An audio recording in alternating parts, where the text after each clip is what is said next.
Hey everybody, welcome back to the channel. Today I want to walk you through the best way to prepare for the Spanish CLEP exam, but I want to do this a little differently. I'm not going to just throw a bunch of random tips at you. I want to explain how the exam works and how you should build your preparation in a way that makes sense, because a lot of people study the wrong way for this exam. Now, first, just quickly on logistics so you know what you're dealing with. You can take the Spanish CLEP exam either online or at a testing center. If you go through the Modern State Spanish course, I will leave a link through the description. It is a free course. You can actually get a voucher that covers the cost of the exam itself, which is great. But if you go to a testing center, they'll usually charge their own fee to use the facility, so just keep that in mind. I went to a local university in my hometown when taking the Spanish CLEP exam. It was like $40, but for perspective, I believe the Spanish CLEP exam is usually like around $90 or $100. So instead of paying $140, it was only $40. It was great. But anyways, let's talk about the actual exam. So there are sections where you're reading, and then there's also sections when you're listening to conversations in Spanish and answering questions about them. And I think this is where people misunderstand how to prepare, because the listening section is not slow textbook Spanish. It's literally people having conversations. When I went to the testing center to take the CLEP exam, I didn't really expect this, but they moved me down the hallway into this room with one desk, and it was just me in that room. It felt like a closet. And basically, it was because I was clicking play so often because I had to listen to these Spanish conversations. And that took up a decent amount of the exam, if I recall correctly. But you're expected to follow what's going on and then answer the questions based on what you hear. So if your study plan is just memorizing vocab lists or going through grammar rules without ever listening to real Spanish, you're going to struggle. But at the same time, if you jump straight into listening without a foundation, it's going to sound just like noise. And so you have to find that balance. And the way I would structure preparation is in layers. And the first layer is your foundation.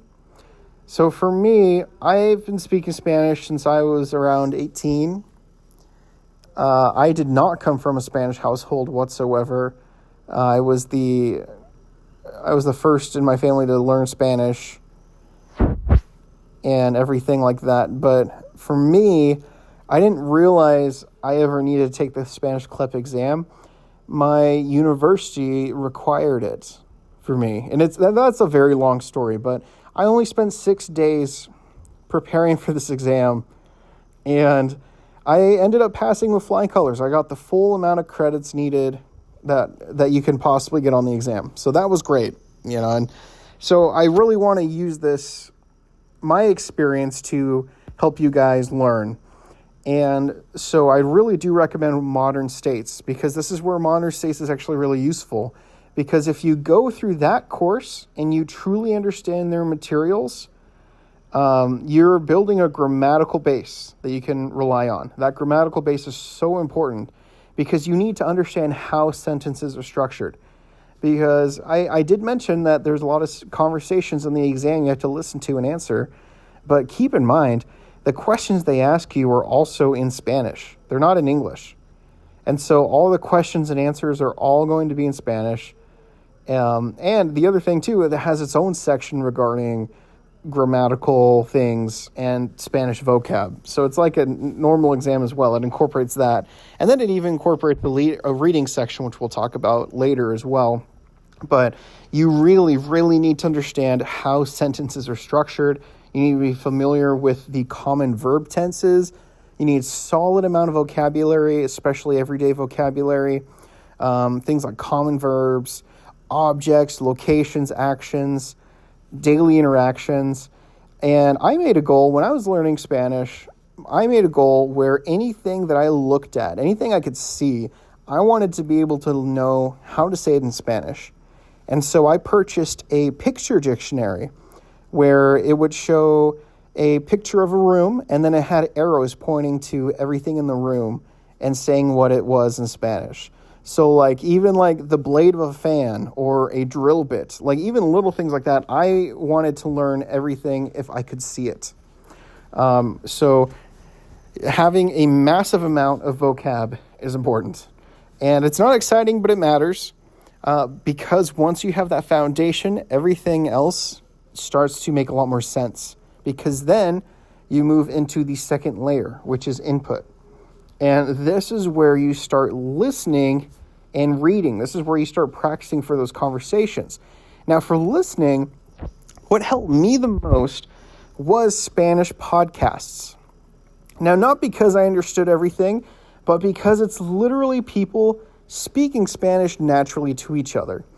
That is the closest thing that you're going to get when you listen to the exam. And when you listen to the exam, it's a lot more simple Spanish compared to the podcasts. So if you understand the Spanish podcasts, then you'll be pretty set when it comes to the Spanish listening on the exam. Because I thought the podcasts I was listening to were way more complicated than what was on the exam. And so at first you're not going to catch everything. You might never catch everything. That's totally normal, especially if you don't come from a Spanish-speaking household. But the goal is not to understand every single word. One thing that's really important is to recognize the patterns, the tone of the sentence, and the keywords. And overall, over time, your brain will help fill in those gaps. Now, when it comes to reading, this is another part that people underestimate, because on the CLEP exam, towards the very end of the exam, if I remember correctly, there are long passages, like actual paragraph stories, like full stories that you're going to be timed on. Now, for me, this was at the very, very end of the exam, and so it's probably going to be the same for you as well. I mean, that's unless they change the structure. I only took it like last year, so it should be the same. But basically, you won't have the luxury of reading slowly and then translating everything word for word. So you have to read efficiently and understand the main idea. Now, when you sign up for Modern States and go through their course so you can get your exam for free, wink, wink, they also have a practice exam at the very end as well of all of their materials. And in fact, in order to get the exam for free and in order to get this voucher for a free CLEP exam, you actually have to pass that test. And so it's really good practice. You'll be able to kind of see the layout that I'm talking about when you get to that point. But basically, the way that I practiced this, like reading these long paragraphs and things like that, was by actually reading Spanish news articles. But also something that helped me a lot too was going to the library and picking out simple Spanish books, like I don't know, like scholastic level type books that have chapters in them. There's this one I picked up about cute puppies one time, and it was a 10, 11, 12 chapter story.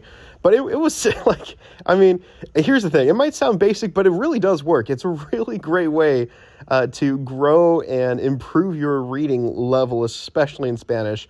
Because those books, they're written in a way that builds comprehension. Because you're forced to follow the story and understand the context and move through the text without stopping like every 2 seconds. And the other thing too is you can discover new words as you do so. And so that directly translates to what you're going to need on the CLEP exam. Now, once you've built that foundation and you're consistently exposing yourself to Spanish through listening and reading, that's when everything is going to start coming together. And this is where I think people need to push themselves the most. So I used to get, and I actually still get occasionally, what people call Spanish headaches. Or at least that's what I call them. But basically, I would spend so much time in one day listening to Spanish and reading Spanish and thinking in Spanish that my head would actually start to hurt. And I've actually also, I've been dreaming in Spanish even, on those days. And I know that sounds kind of extreme, but that's actually where the growth happens. It's because your brain is adapting. And so if you can get to that point where you're pushing your comprehension to that level consistently, you're going to improve much faster than someone who's casually studying a little bit here and there. And so for me, I studied like I said, for like around 6 days or so before taking the exam. It was not planned. It just happened that way. I had never even heard of the CLEP exam 6 days prior to that, 7 days prior to that. So it was a very intense stretch of time for me. But I think that intensity actually helped because for those 6 days, I decided, I'm locked in, I'm going to do this. And so I was fully immersed in the language during that period. Now, here's the thing, guys. I am not saying you need to cram everything into 6 days like I did. But what I am saying is that if you approach this with a focused, immersive mindset, you can make a lot more progress than you think. I've heard of people studying for months for this exam, and I think that's perfectly fine. I think that's great. Absolutely. Take as much time as you think that you would need for it, and you can really gauge how you do with the practice exams for Modern State. So if I had to simplify the whole approach, it would basically be this. So like we talked about, start with your foundation, which is the grammar and the vocab. Get those down like crazy. And then move into heavy input with the listening and the reading. And, it's kind of funny because I have a lot of Hispanic friends, and one of my friends, he's from Chihuahua, Mexico.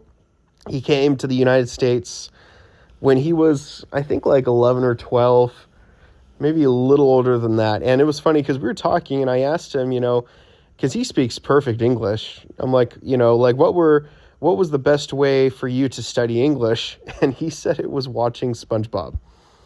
And so the thought of him coming to the U.S. and just sitting around watching TV, and he picked up English that way, it was actually pretty funny. But if you guys are interested in watching TV as well in Spanish, you can do that too. Turn on some novelas.